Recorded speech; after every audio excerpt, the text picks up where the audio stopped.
Hey everybody, Aaron Cowan, Sage Dynamics. In this video, continue our series on the fundamentals of marksmanship. We're going to be talking about breathing. If you're just hopping into the series, we've been working our way through the fundamentals of marksmanship, my fundamentals of marksmanship, as they apply to self-defense shooting. I'm doing them in separate videos because doing them all in one video would make the video very, very long. If you've been following along, you'd kind of see that by now. And it allows anybody who wants to, if they want to reference a very specific point I brought up, or they want to share a video in a group or something like that, to say, hey, what about this? For general discussion, to easily reference that specific topic versus having to go through the whole video. So in this video, we're going to talk about breathing. Breathing is generally on the list. Anytime you see somebody talk about the fundamentals of marksmanship, breathing is on there. And breathing is important. It's how we oxygenate our blood, which feeds our muscles and our brain and allows us to do conscious things and stay bipedal and move around and things of that nature. How much it applies to shooting really depends on, well, context. Breathing and probably stance, arguably, are going to be the two fundamentals that are always taking place regardless if they're being used for shooting or not. Breathing is managed by my parasympathetic nervous system, part of the anatomic nervous system, if you want to be specific. It's on cruise control, just like blink rate and digestion and some other things I don't have to consciously think about to control. I can take control over it, but generally it's on autopilot. And that's a good thing because we ain't got that kind of time. In, out, that kind of stuff. In shooting, breathing is something that we talk about because it aids in increasing stability in certain situations to be able to shoot more effectively. And that's just isolating our practice for marksmanship purposes. On a handgun, breathing isn't as large of a factor until we start to increase distance. Once we get back to maybe even beyond 25, even at 25 meters, I don't really think about my breathing a whole lot. It's just not something I think about. I have tried using a technique called autogenic breathing, shooting at 25 with a handgun, and I didn't really see it create any significant effect to make me think, okay, I need to use this type of breathing. Now, on a rifle, especially on a precision rifle, if I'm shooting at a greater distance and I need a high degree of precision at that distance, I may use autogenic breathing, 2, hold for 2, out for 2, to create a predictable, natural respiratory pause at which my body is most stable in order to shoot and have minimal physical impact. Because especially if we're laying prone, if you are breathing, you are disturbing the rifle. In all the video games you ever see, and I bring this up because some people have actually been educated how to shoot, breathing how to shoot. You press down on one of your little clicker sticks there, and you hold your breath, and you shoot with your sniper rifle.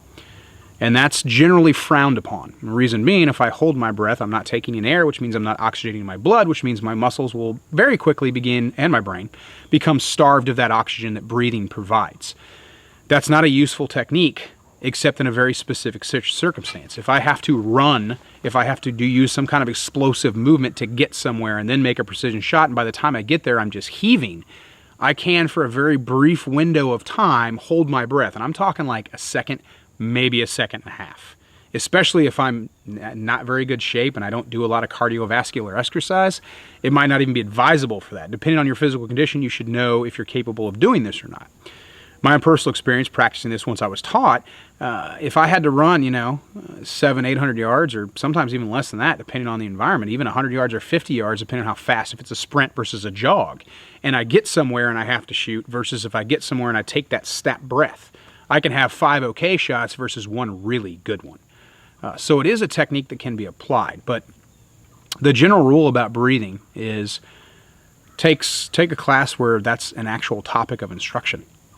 There's not a whole lot I can do for you in a video that you're going to be able to necessarily apply. And this is why videos are always problematic, because we're not communicating. I'm talking to the camera. You're not able to stop me and, hey, can you clarify this or you can clarify that? Sure, you can post in the comment section, but this is not a training video, and it never has been. And this is one problem with videos and why I was hesitant originally to start doing them. Every video on my YouTube channel, every video I've ever put out is a practice supplement. It is not a training video. Because training requires communication between the participant and the instructor. And that's why in-person training is so important, because you get that clarification, you get that feedback, you build that rapport, and you get that relationship. So when it comes to teaching someone breathing techniques, yeah, I can talk about, okay, and I can show you a little graph like where your natural respiratory pause is, but I can't actually walk you through it while you're on the gun. And that's something that you really need to do, you really need to experience if you've never been trained in how to predict or how to set your breathing up and using the autogenic breathing technique, or there's some other breathing techniques that are out there, to find the best optimal time, if the situation allows, to take that shot and have minimal disturbance on the gun created by, well, your lungs and the effects your lungs have when you inhale, exhale, and then of course whatever your heart rate happens to be based on the situation that you're in. So that's something that you definitely have to seek outside training for. Breathing on a rifle, I would say, is more important. Breathing control on a rifle is more important than it is on a handgun, but it's still a factor. And then, of course, there's how do you breathe when you're under stress? When I say stress, what I mean is not just physical stress. I can have a student run from cover to cover, and that's cardiovascular exercise. I can have them do some push-ups or something like that, and that's going to introduce a degree of stress. What I'm actually talking about is stress created from your sympathetic nervous system. When your body's body alarm or fight or flight freeze, whatever terminology you want to use to simplify the concept, what we're actually talking about is your psychophysiological response to a threat stimulus. The best way to replicate that for self-defense purposes safely is going to be force-on-force training. Not necessarily airsoft, although if done correctly it can do the job.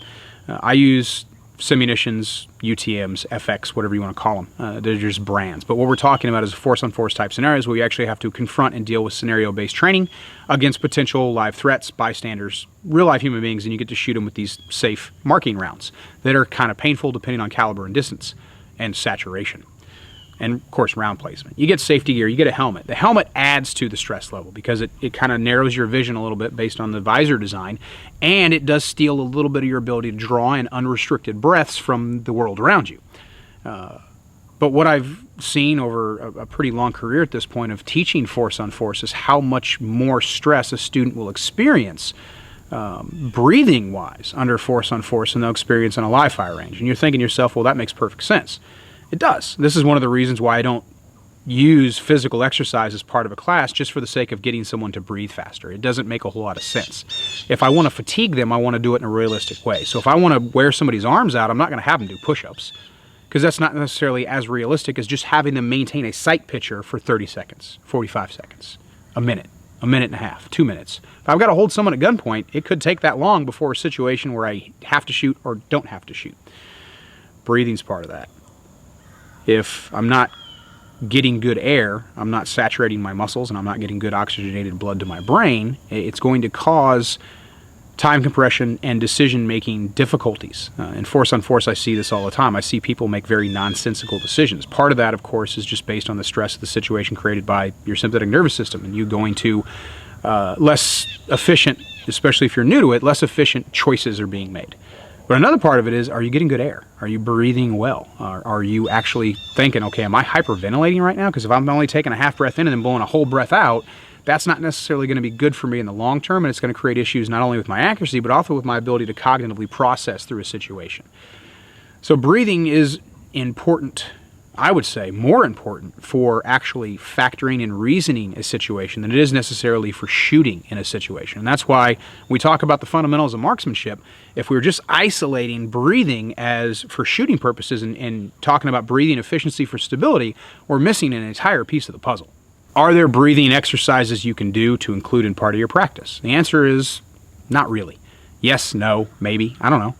I'm sure there's an article or a video out there on things that you can do. I brought up autogenic breathing a couple times and trying to develop a predictive natural respiratory pause, and those are things you'll find out if you go to a precision rifle or a scoped carbine class and you're taught about breathing for efficiency.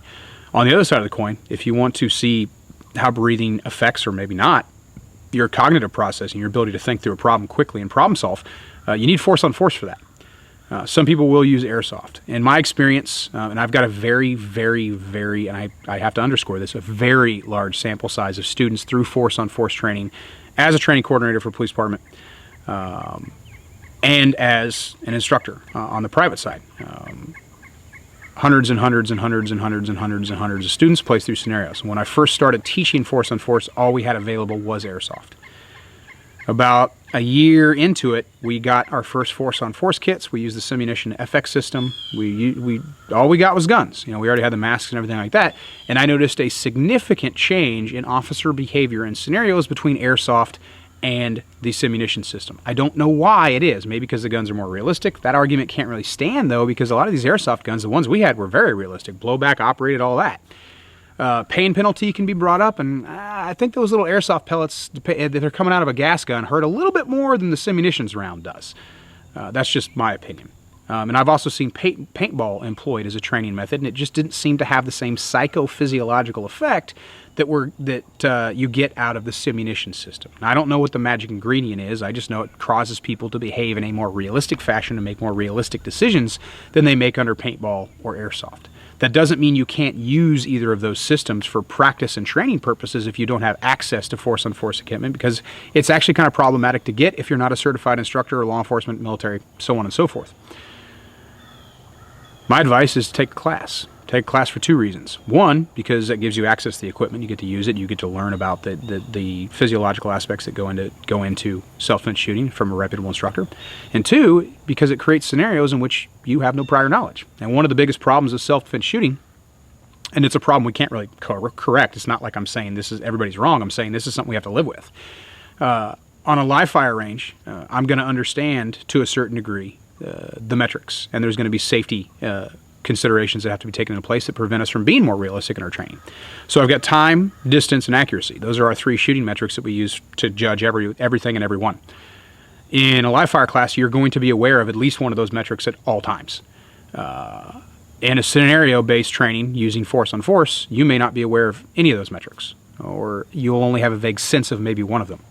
You know something's going to happen, but you don't know when, you don't know how, you know it's going to develop, you don't know what kind of verbal skills you're going to have to employ. That's another thing. If your breathing control sucks, how well are you going to be able to issue verbal commands effectively and issue verbal commands after a shooting, be able to communicate, talk on a cell phone, call 911, use your radio, so on and so forth. So that's another factor into developing that skill set. Stress inoculation will make you better at breathing, and being better at breathing will help you become a better shooter. I'm Aaron Cowell with Sage Dynamics. Train accordingly.